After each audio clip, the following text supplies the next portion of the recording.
A new central now at this hour begins in Nigeria's capital, Abuja, where the tax reform bills proposed by President Bola Tinubu has passed second reading at the House of Representatives.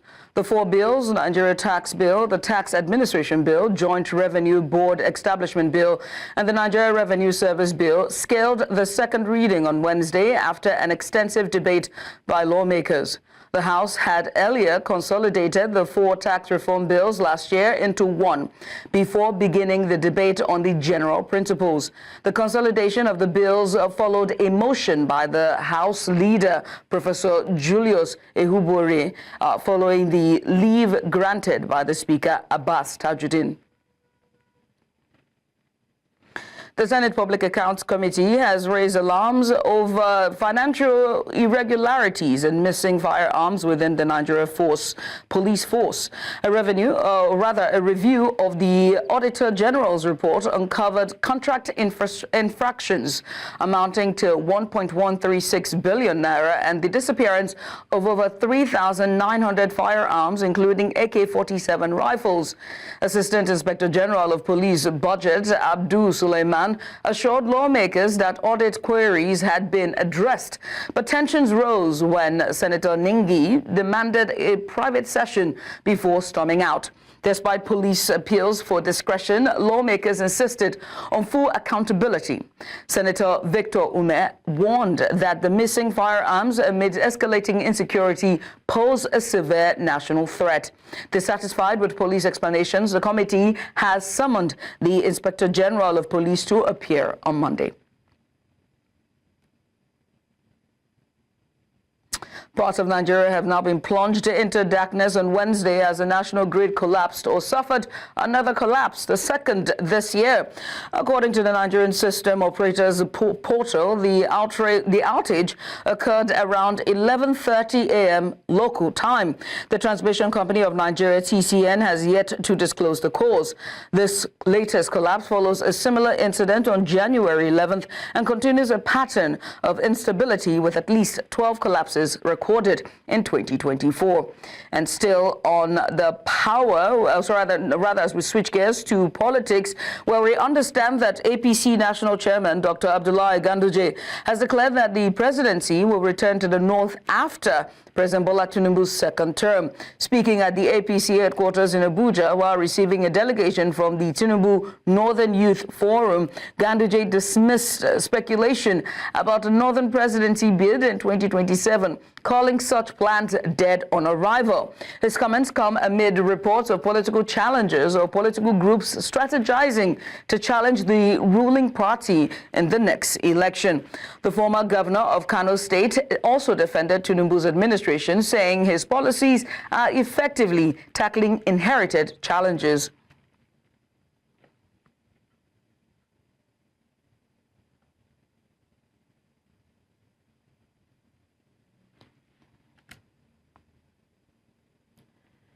In the meantime, the North Central APC Forum has reaffirmed its support for the party's national chairman, Dr. Abdullahi Ganduje. Following a stakeholders meeting in Abuja, the forum praised Ganduje's leadership, crediting him for recent electoral victories and high-profile defections to the APC. Now, this marks a shift from the forum's earlier stance, as it has previously called for Ganduje's removal to restore North Central representation. However, after consultations and key political appointments in the region, the group now fully backs him. The forum highlighted federal projects and ministerial positions secured under Ganduje's leadership and pledged to deliver 4 million votes for President Tinubu in 2027. It also urged Ganduje to continue uniting the party while prioritizing North Central interest. And still on politics, the National Working Committee of the People's Democratic Party, PDP, has nullified the suspension of Senator Adolphus Wabara, now the chairman of the Board of Trustees, who is, by the way, the chairman of the Board of Trustees. In a statement on Tuesday, National Publicity Secretary Debo Ologunagbaje Ologunagba, I beg your pardon, denounced the suspension as unconstitutional, arguing that it violated the party's 2017 constitution and lacked due process. Wabara was suspended by the Abia State chapter for endorsing Governor Alex Oti's re-election bid in October 2023. The state chairman of the party, Abraham, who announced his suspension at the meeting of the State Executive Committee on Tuesday in Umuahia, disclosed that the former Senate president is yet to respond to questions by the party over an alleged comment for more than 1 year. However, the NWC, which is the National Working Committee, emphasized that no state committee has the authority to suspend a member of the National Executive Council, warning that against actions that undermine party structures.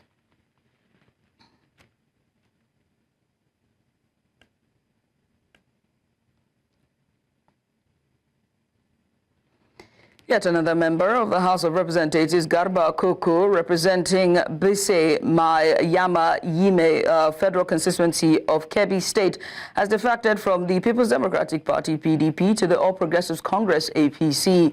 House Speaker Tajuddin Abbas announced Koko's defection in a letter he read on Wednesday. Like his colleague, Amos Magaji, who defected from the nation's main opposition party on Tuesday, the legislator said he thought it best to dump the PDP, citing what he called the prolonged and protracted crisis in the party. But Kingsley Chinda, the minority leader of the House, countered Koko, saying there is no protracted crisis in the PDP, arguing that all political parties in the country, including the APC and Labour Party LP, have one form of internal wrangling or the other.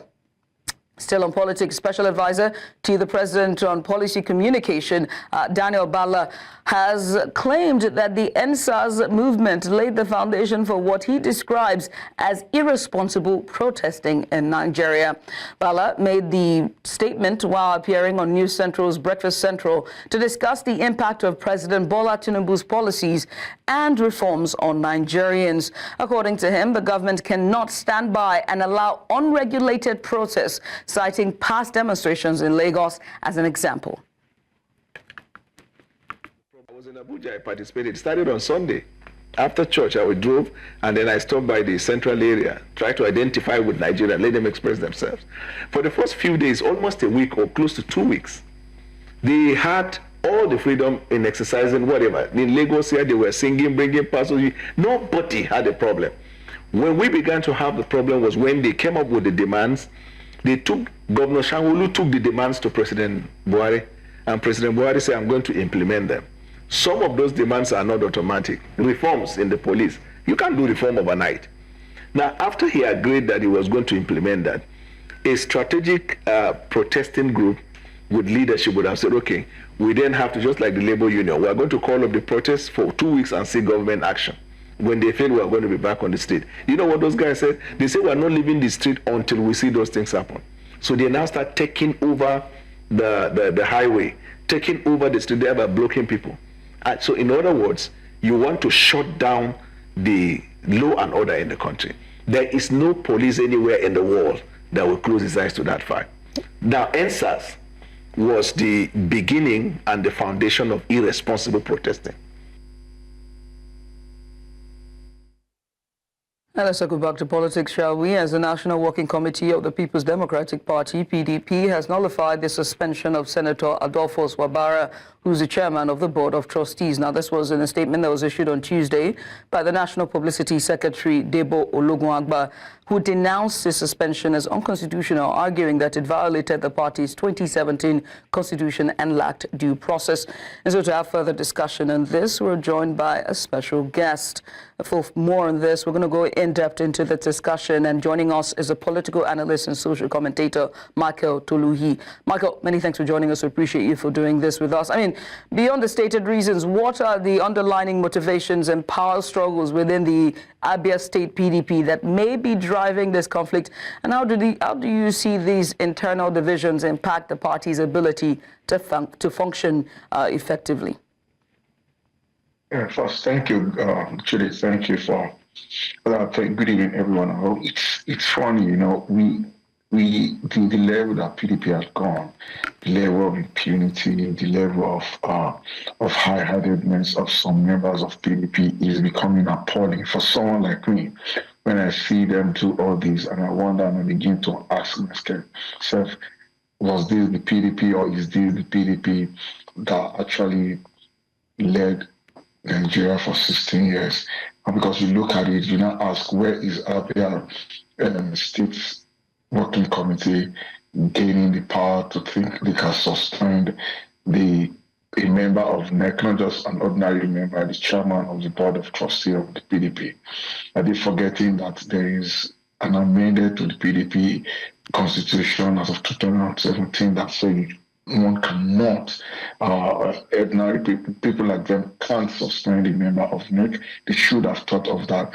If they have thought of that, they will know they can suspend. And even if they think they can suspend, let us accept they are living in their fool's paradise. They think they can suspend. Okay, suspended. And if they even think they can suspend, do they think they can? Do they think they have the power to remove the chairman of the BOT? They don't have the power to remove the chairman of the BOT, because the man is the chairman of the BOT. But they get carried away. I understand that, because you can see faction in PDP, or you can see supposed faction, you can see groups in PDP. They don't use the word faction since they came into our factions, but they have groups in PDP, and you see all of them doing all kind of things. And the group they are supporting, which is the wiki group that's screaming, shouting up and down, say Secondos are Prince Uche Secondos was suspended and nothing happened. Maybe because Chief Prince Uche Secondos didn't want to do anything. We saw when it happened to Senator Ayu, he went to court. He was in appeal court before he pulled out his appeal, and he tried to settle out of court. And we saw that they had got a judgment against such things. Now we need to now understand that the party PDP needs to lead opposition in Nigeria, because the truth is Nigeria can't go on without opposition. Nowhere in the world goes, no democracy in the world without opposition. Opposition makes strengthen democracy. It makes it, it gives people alternative. It gives the government or the party in power value to do more for people, but these guys in PDP, they've turned themselves to guys that just want to play by the ball, or guys that just want to play to play by the ball, play to the gallery, or dance to the tune of the party in power, and they put themselves in a situation where they shouldn't even be putting themselves in that kind of situation. Right. It is shameful that you see older people do things like this that we shouldn't even be expecting from children in primary 4. Michael, I'm glad you're talking about, opposition and the fact that Nigerians are in dire need of an opposition, a strong opposition at this point, because it now begs to ask the question whether, how will Wabara's suspension and the ongoing internal disputes impact the unity and even the cohesion of not just the Abia State PDP, but at large, on a federal, rather on a national level. We've seen exits, people that are defecting from PDP to APC, both on the House of Representatives floor and even on the Senate floor, and it's going as far as, with all and they keep citing the crisis and protracted crisis in the PDP. So what are the potential consequences for the party's electoral prospect come 2027? It is grievous, that's just it, because the truth is, you can see it. But these guys are doing the hatchetman job that they get paid, because it is obvious that these guys are carrying out a duty, they're carrying out a job, they're doing what somebody somewhere is telling them to do. Because you look at it, how do you come out and you say you're suspending someone like Senator Adolphus Wabara? And you look at it, why? Because of something the claim he said in 2003, right? Now, if he has said that in 2003, we've seen some of the members, the people in their caucus, the people in their group, we've seen how they've done a lot of anti-party. You see Fayose in Ekiti during and before the election of the present governor of Ekiti, he supported APC. Presently, he's clamoring for the second term of the same governor. We've seen Wike do that in presidential election, serving in APC government, which I don't have a problem with, and he's still telling them that he's supporting Tinubu for second term. They've not called out for action. Now we've seen We've seen the Tommy Kimi committee call these guys to come for disciplinary committee. They are not even showing forth. You can see that these guys are people with double standard, and what they are doing, they're actually carrying out the hatchetman job, which is to bury opposition. We can see Labour has the same thing, a lot of drama. We can see NPP, or what they call it, the one in Kano that has the government in Kano. You can see the drama there too. You see, we are seeing that a nation like Nigeria, they are doing all these things because they want to go into one-party system. Hey, believe me, I don't have issue with one-party system if that is what they think. But they should come out and tell people what they want to do and stop lying under and stop hiding under one finger. Behind one finger. You can't hide behind one finger because your whole body will be exposed. These guys are just, they are charlatans just doing the charlatan things, and all the shenanigans needs to stop. Michael, then the question is, how then would the PDP National Working Committee resolve this internal conflict and ensure that the party remain united and focus on its objectives? Can it even resolve it? Does it have the will to? And if there were to, what steps then will they, take to address the concerns that are raised both within and also outside from observers and critics like yourself who are watching? You ask yourself, does PDP have a national working committee? Do you have somebody in the person of Ambassador Damago that you can see clearly he's doing the bidding of some people blowing the tone, or somebody that had been removed as the secretary of the NWC that clearly refused to leave because of such today based on judgment, rules of law, the Constitution of Nigeria, the legal. If you look at the legal thing. Some Iron calls himself Sam Daddy. He's not secretary of PDP, but he's holding on to that. And you've seen a man that's illegally occupying the position as the acting chairman. He was elected as deputy national chairman North. He was supposed to act as acting. The North Center was meant to bring a substantive national chairman. He had refused to leave, and rather, even the man is causing more problem. He has taken the NWC, which is part of the court. He has taken NEC to court. He's in court with the same BOT. So the man said the PDP don't even have. The PDP does not have the NWC that will settle. We have a man that is greedy, pursuing his personal agenda as the acting national chairman, a man that is greedy, pursuing his national agenda, forcing himself to be the national secretary of the party. You now ask yourself, how will the NWC meet? Because you have an NWC that is not even united, in an NWC that is irresponsible. So how do they even want to manage it? These guys are sitting there looking for words to eat and what to gain. So they are not even bothered about the unity of the party. Rather, they are carrying out, like I said, they are carrying out the duty, the core duty they have, which is to bury their party they are meant to be leading and trying to government support to challenge the ruling party. But they don't even want to challenge the ruling party. They just want to continue doing their businesses and pursuing of selfish and personal ambitions. Well, let's see how this whole week will pan out in terms of the PDP and the future of the PDP. Well, Michael, I must say thank you. Michael Tolihi, a political analyst and social commentator, just to give us a bit of insight with the internal crisis with the PDP. Once again, thank you. You're watching News Now on News Central Television. Let's go on a short break. When we return, police and Air Force personnel in Delta State involved in a show of shame. After the break. The federal government has begun localizing and operationalizing the policy framework and national action plan for preventing and countering violent extremism. National Coordinator of the National Counter-Terrorism Center, Major General Adamu Laka, disclosed this at a validation meeting on PCVE guidelines and the Strategic Communication Plan in Abuja. He highlighted that violent extremism is not just a security issue, but also a challenge of governance development and social cohesion, demanding a coordinated, multi-stakeholder response. Laka also reaffirmed the government's commitment to strengthening counter-terrorism strategies and tackling violent extremism across Nigeria.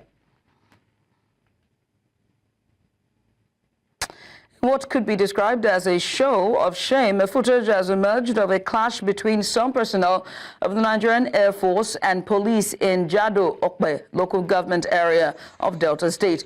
Though the cause of the clash is not known, the video, which has since gone viral, shows the Air Force and police personnel in a fight while clutching their rifle.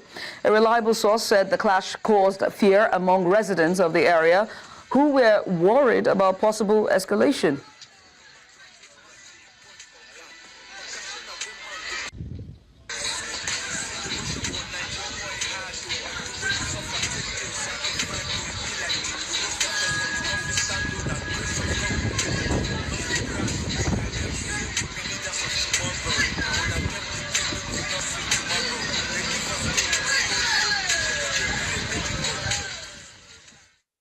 The Commissioner of Police in Plateau State, Emmanuel Adeshina, has restated the determination of the State Command in ensuring the activities of criminals are brought to its barest minimum. The Commissioner, while parading various suspects before newsmen in Jos, the state capital, commends Governor Caleb Mutfwang for his support in the war against crime, while also appreciating Plateau residents for their useful and timely information. Correspondent Jizoba Aniowe reports that the crimes range from impersonation of military personnel, kidnap, culpable homicide, illegal possession of firearms, to the stealing of cow meat, also known as beef, worth 2 million naira from a cold room. Within the period under review, the command has recorded some operational driven successes in the arrest of criminal elements who are bent on making the job of policing in the state difficult and ensuring that law-abiding residents of the state experience pain and anguish. The arrest of these criminals today has also led to the recovery of arms, ammunition, and other unlawful implements that aid them in their criminal trade. Global anti-corruption watchdog Transparency International says that Nigeria scored 26 points out of 100, making it more corrupt than Ghana with a score of 42 points. Transparency International are releasing the 2024 Corruption Perception Index report in Abuja, says that corruption poses a major threat to development and has become a dangerous problem worldwide. Our correspondent Joshua Marai has the details. The whole idea is to strengthen our fight against corruption. It's not really about any superiority, contest of any idea or understanding. The Corruption Perception Index is a global ranking of citizens' view of corruption worldwide. The index ranks 180 countries from the most transparent to the least corrupt. According to Transparency International's 2024 ranking, Nigeria scored 140 out of 180 countries. The report also states that Nigeria scored 26 out of 100 points. Speaking of the report, the Executive Director of the Civil Society Legislative Advocacy Center urged government to see the findings as an opportunity to improve Nigeria's standing on the Global Corruption Perception Index. The whole idea is to strengthen our fight against corruption. It's not really about any superiority, contest of any idea or understanding of issue. I think what the bottom line is that what Nigerians want, they want an improvement in our, system. Stakeholders, however, identify areas where Nigeria has made progress in the fight against corruption. Some of these positive trends and developments include increased anti-corruption prosecutions. A growing number of high-profile cases are being investigated and some brought to court, signaling renewed commitments from law enforcement agencies despite the obstacles they sometimes face or encounter from politically exposed persons, which we have seen. They also add their views on the alleged suppression of civic engagement and the crackdown on journalists by government. I'm sure many of us might be wondering the connection between all of this. I mean, how does suppression of civic space, how does it relate to corruption? But it's clear we are talking about institutional failures and institutional efforts to suppress the speaking civic space. Activists, journalists are there to expose corruption, but corruption thrives. The government, in a counter move, tries to suppress so that the information is not leaked. They further urged the National Assembly to ensure the passage of the Whistleblower Protection Bill into law. They say that this will safeguard the fundamental right of citizens to freedom of expression and help protect individuals exposing corruption. In Abuja for News Central, I am Joshua Imari. Lawmakers in Nigeria's Senate have called for a 10 billion naira special fund to finance literacy development in the nation's capital market for the 2025 fiscal year. The chairman of the Senate Committee on Capital Market, Osita Izunasu, while speaking during a session with Nigeria's Minister of Finance, says that there is a need for the fund considering the significant financial losses incurred by citizens due to gaps in the operation of the capital market. Izunasu says that the proposed fund will provide critical literacy programs and much-needed investor education, which will help reduce future losses and increase financial awareness. The Minister of Finance and Coordinating Minister of the Economy, in reply, says that Nigeria's economy has made steady progress over the past year, despite imbalances inherited by the current administration from past governments. I just conferred with him now and the other colleagues, and they said we should request you to approve 10 billion naira in 2025 budget for special funding called capital market literacy development. So if you do that, we will be happy and the capital markets will blossom. Most of them lost their money through this capital market system. People lost, so people have not regained confidence. You are pushing them. There has been a movement as a result of correcting the imbalances of the past, but the exchange rate is relatively stable. And it has prospects. If we look at the medium-term expenditure framework, and in particular the 2025 budget estimates what was put before the National Assembly, the trajectory is to a lower exchange rate as well. So Central Bank has wrestled with that issue, and rather than crisis, I think we have stability as we have in the economy as a whole.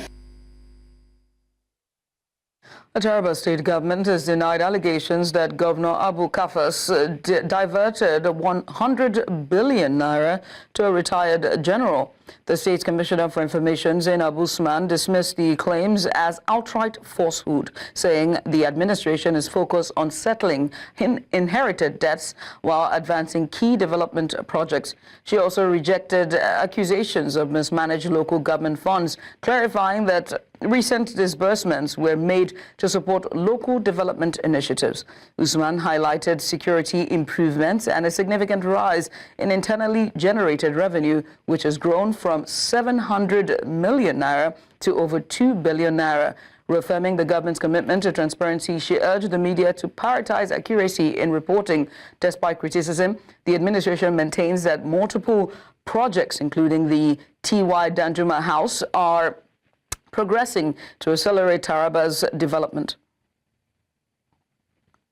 African leaders are being urged to harness cutting-edge technologies such as artificial intelligence, the Internet of Things, and cybersecurity to boost job creation, drive sustainable development, and accelerate progress toward the UN Sustainable Development Goals. This was a key focus at the second International Conference on SDGs hosted by the University of Maiduguри's Faculty of Management Sciences.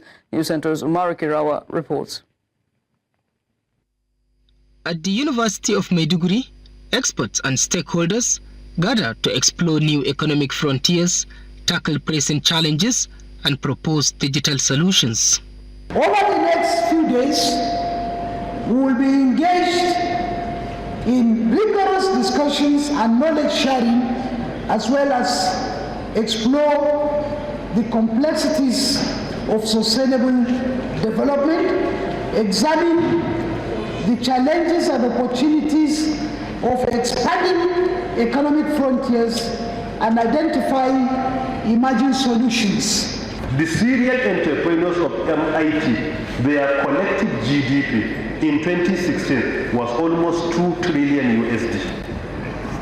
By implication, is more than 8 times the GDP of Nigeria as a country. And this is only the GDP of their graduates. Because of what? Because of the way and manner they adopt innovation and entrepreneurship. Key stakeholders, including government officials, tech entrepreneurs, and academics, emphasized the need for investing in digital infrastructure and upskilling the workforce to prepare for the emerging opportunities. We are interested to see the 25-year development framework and 10-year strategic initiative have been adopted by the meeting of the governors of the Chad-Basin states as a working document and guide for future development. We can leverage on the fourth industrial revolution technologies like artificial intelligence, cybersecurity, blockchain technology, datafication, IoT to create many more jobs for our youth, our unemployed youth. African nations are being encouraged to build resilient digital economies that address poverty, inequality, and climate change while strengthening their global competitiveness. Forging collaboration between the industry, the government, and other stakeholders, academia, will be able to present a united front in achieving our expected goals. That's number one in terms of linkages. As experts deliberate on strategies to achieve the SDGs, they urge African nations to continue the implementation beyond 2030 to ensure peace, justice, and economic growth. In Maiduguri for News Central, Umoru Kirawa. Members of the Otumara community in Ebutemeta axis of Lagos gathered Wednesday at the Lagos State House of Assembly to protest against the recent marking of their houses for demolition. The leaders of the community say members of the Lagos State Building Control Agency gave residents 2 days, a 2-day notice to evacuate their houses. News Central's Omolola Ololade has more. These are members of the Otumara community in the Ebutemeta West area of Lagos. They have converged at the Lagos State House of Assembly to protest against the planned demolition of their houses in 2 days. We had the policemen and some other agencies that came around to the community, marking houses, shops, churches and mosques all over, with the inscription, remove, quit, from LAPSCA headquarters. After several hours of voicing their grievances to the government, some of the community leaders say they were addressed by the representatives of the House of Assembly, who, however, did not give any assurance about halting the planned demolition in 2 days. When they came into our community, they came in through a government agency tagged Lasura. And the Lasura that came in there, they told us that they want to engage us in regeneration, and in which we also abide by it. And by the virtue of that, they told us that there's going to be a continuity of meeting, and they are going to be engaging with community people, in which we have done about 3 or 4 meetings with them at their office here in Ikeja. And they told us that whatever thing that they want to do in that community, they are going to be engaging us, that we should forget about the method of chasing out unlawfully or displacing us illegally. From all indication, and also from the people who have spoken to us, there has not been any assurance whatsoever. There has not been any talk concerning the 2 days notice or eviction notice that the community was served. And it's not as if they said they just posted it on the walls. 2 days notice from yesterday. A family member of the community's traditional leader believes the planned demolition is not from the government, but rather an actualization of a threat by a neighboring community to take over the Otumara community. Actually, there's a land dispute between the neighboring community and we, of which they are trying to claim the ownership of our own end, of which the matter is already in court presently. And I believe any matters in court need to be pending.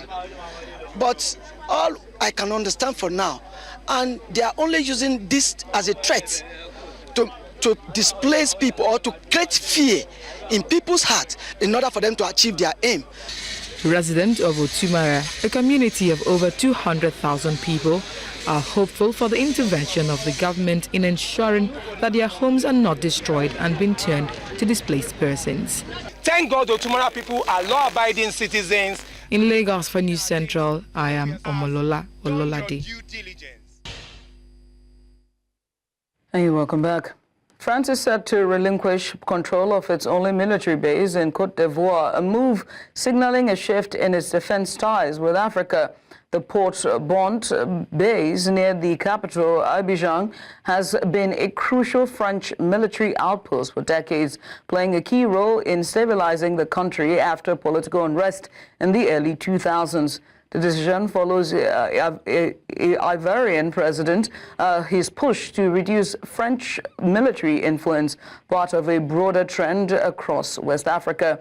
As part of the transition, the base will be renamed in honor of Ivory Coast First Army Chief. In the meantime, France and Côte d'Ivoire forces are conducting joint training exercises ahead of the formal handover. Now, this move comes as France reassesses its military footprint in the region, having withdrawn troops from Mali and Niger. Une séquence symbolique très forte de rétrocession du camp de Port-Bouët aux armées ivoiriennes sur un processus qui est concerté et qui a été travaillé de longue date. Ça fait des mois qu'on travaille sur ce projet de manière bilatérale. Oui, on est sur un moment historique d'une relation mature entre deux pays qui ont d'énormes points communs au niveau de leurs armées et puis au niveau de leur culture et de leur histoire. Donc c'est un processus qui est très vertueux entre nos deux armées, entre nos deux pays, et donc c'est absolument pas dans la douleur et dans la crise que l'on procède à cette rétrocession. C'est une évolution nécessaire voulue par nos présidents. Nous devons transformer l'identité visuelle de la caserne. Ici, sur ce mur au niveau du poste de commandement, était marqué Force française en Côte d'Ivoire. Ces écritures ont été retirées simplement et à la longue portera poste de commandement quand général de corps d'armée Ouattara Touba Dakin.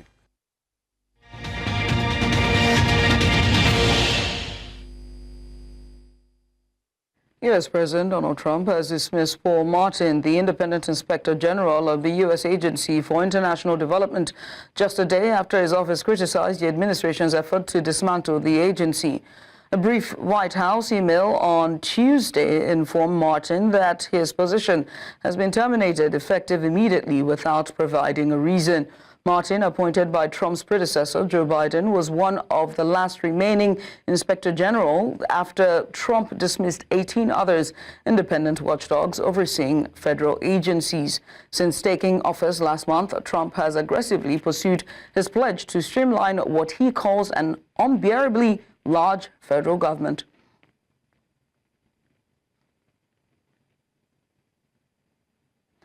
The Gaza ceasefire will end if Hamas does not return Israeli hostages by midday on Saturday, and that's from the Israel's Prime Minister. It comes after Hamas said it would postpone Saturday's planned release, accusing Israel of violating the terms of the ceasefire.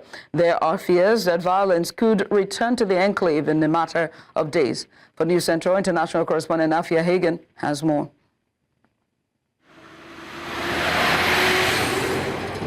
There are growing fears that the war in Gaza could resume after Israel's Security Cabinet backed a key demand from US President Donald Trump that all remaining hostages be released by this Saturday. You have the hostages possibly there. They don't know where they are. And, you know, I have a Saturday deadline, and I don't think they're going to make the deadline personally. I think they want to play tough guy, but we'll see how tough they are. Israeli Prime Minister Benjamin Netanyahu has ordered troops to amass inside and around Gaza. The move follows Hamas's decision to postpone the release of more hostages until further notice. However, Netanyahu has not clarified whether he is demanding the release of all 76 remaining hostages or just the 3 who were set to be freed this Saturday. The Prime Minister also warned of a return to intense fighting and said his cabinet were in unanimous agreement following a 4-hour meeting. ההחלטה שהעברתי בקבינט פה אחד היא זאת. אם חמאס לא יחזיר את חטופינו עד שבת בצהריים, הפסקת האש תיפסק וצה"ל יחזור ללחימה עצימה עד להכרעה סופית של החמאס. לאור הודעת החמאס על ההחלטה שלו להפר את ההסכם ולא לשחרר את החטופים שלנו, הנחיתי אמש את צה"ל לצבור כוחות בתוך רצועת עזה ומסביב לרצועת עזה. הפעולה הזאת מתבצעת בשעות אלה, היא תושלם בזמן הקרוב ביותר.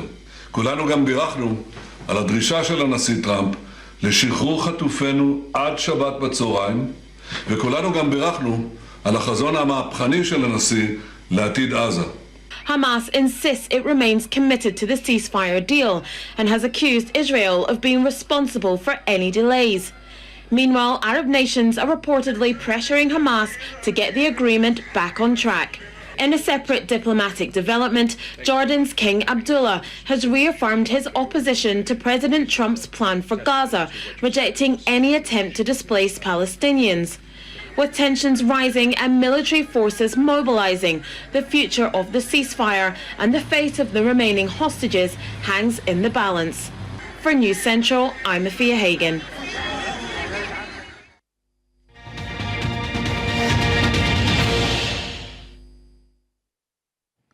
President Bola Tinubu hailed the International Finance Corporation's IFC's $50 million investment in the Lagos Free Trade Zone as a sign of increasing trust in Nigeria's economic direction.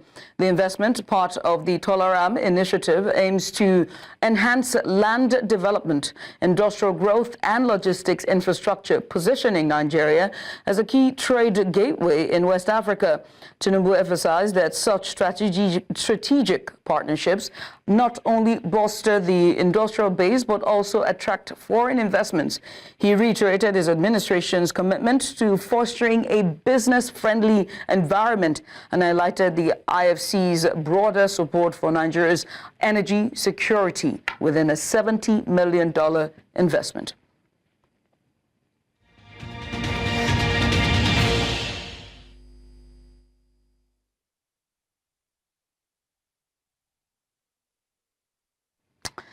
Arsenal's Premier League title hopes have suffered a major blow as Kai Havertz is set to miss the rest of the season with a hamstring injury. The club's top scorer with 15 goals sustained the injury during a warm weather training camp in Dubai. Scans confirmed the severity, though a decision on surgery is pending. This adds to Mikel Arteta's scored woes, with Gabriel Martinelli also sidelined for weeks after a hamstring injury in the Carabao Cup defeat to Newcastle. Arsenal failed to strengthen in January despite Arteta's concerns over injuries to Bukayo Saka and Gabriel Hussein. Now, the absence of a recognized centre forward leaves Arsenal short of attacking options as they push for their first league title since 2004. Manchester United co-owners Jim Ratcliffe is considering further dismissals as part of cost-cutting measures with the club, losing nearly £300 million over 3 years. Sources indicate Inayo's group, which owns a minority stake in the club, may cut 100 to 200 jobs, though specifics remain undecided. The London office in Kensington may also close, though a presence in the capital will be maintained for commercial operations. Ratcliffe has already injected £300 million for training ground improvements and potential stadium plans. United's net loss for 2024 was £113.2 million, adding to cumulative losses of over £370 million in 5 years. Cost savings aim to boost first-team investment as commercial revenues struggle to offset declining broadcast income. Tough times. Well, that's all at this hour. But before we go, let's take another look at some of the major stories. President Tinubu's proposed tax reform bills scales second reading at House of Representatives. And Nigeria's national grid collapses again. That's the second time in 2024. And we also told you that France has is to hand over a strategic military base in Côte d'Ivoire, which will signal a shift in defense ties. As always, you can watch News Central live on DSTV channel 422 or on Star Times channel 274. We're also on Avo TV, and we're streaming live on YouTube. Many thanks for watching. I am Judith at TV.